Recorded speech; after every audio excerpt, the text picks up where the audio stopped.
వాళ్ళు చేసింది ఏంది అధ్యక్ష?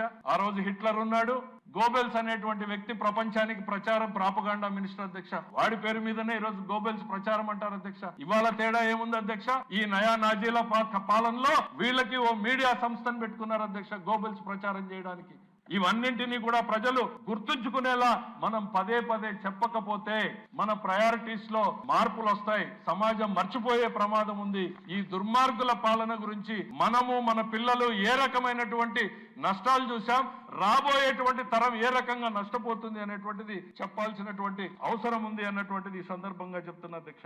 అదే భావన మన ప్రజల్లోనూ కూడా ఉండాలి అధ్యక్ష. ఇవాళ నరేంద్ర మోడీ గారు ఒక విషయంలో ఆయన ఒక సక్సెస్ అయ్యారు అధ్యక్ష. ఒక కుటుంబ పాలన నుంచి, కుటుంబ ఆరాధన వైపు నుంచి ఒక జాతీయ భావాన్ని తీసుకురావడంలో ఆయన ఈరోజు భారతదేశంలో మోస్ట్ సక్సెస్ఫుల్ గా తీసుకెళ్లారు అధ్యక్ష. భారతదేశంలో మొట్టమొదటిసారి ఒక జాతీయ భావాన్ని గ్రామ స్థాయి నుంచి ఢిల్లీ స్థాయి వరకు కూడా చూడగలుగుతున్నామంటే ఇవాళ ఒక వ్యక్తి తన ప్రయత్నాన్ని మొదలుపెట్టి, ఒక పార్టీ తన ప్రయత్నాన్ని మొదలుపెట్టింది అధ్యక్ష. ఈ రాష్ట్రంలో మనందరి బాధ్యత అనేటువంటిది కూడా గత పాలన చేసినటువంటి దుర్మార్గుల గురించి, దుర్మార్గాల గురించి కూడా గుర్తు చేస్తూనే ఉండాలి. ఈ రాష్ట్రం ఎక్కడ ఏ పరిస్థితుల్లో అధ్యక్ష? తమిళనాడు నుంచి విడిపోయి వచ్చాం, కర్నూలుకు వచ్చాం, హైదరాబాద్ వెళ్ళాం, మళ్ళీ ఇక్కడికి వచ్చాం. ఈ రోజు మనకు శక్తి లేదా? ప్రపంచ వ్యాప్తంగా మన పిల్లలు లేరా? మనకు ఆలోచనలు లేవా? కానీ స్ఫూర్తినిచ్చేటువంటి నాయకత్వం గత 5 ఏళ్లలో లేకపోవడం మూలాన ఇవాళ దెబ్బతిన్నాం అధ్యక్ష. మళ్ళీ ఈ రాష్ట్రానికి ఆ స్ఫూర్తిని, ఒక దిశను ఇచ్చేటువంటి నాయకత్వం రాబట్టే ఈరోజు మళ్ళీ ఈ రాష్ట్రం గాడిన పడి పరుగులు పెట్టేటువంటి ప్రయత్నం చేస్తా ఉంది అధ్యక్ష.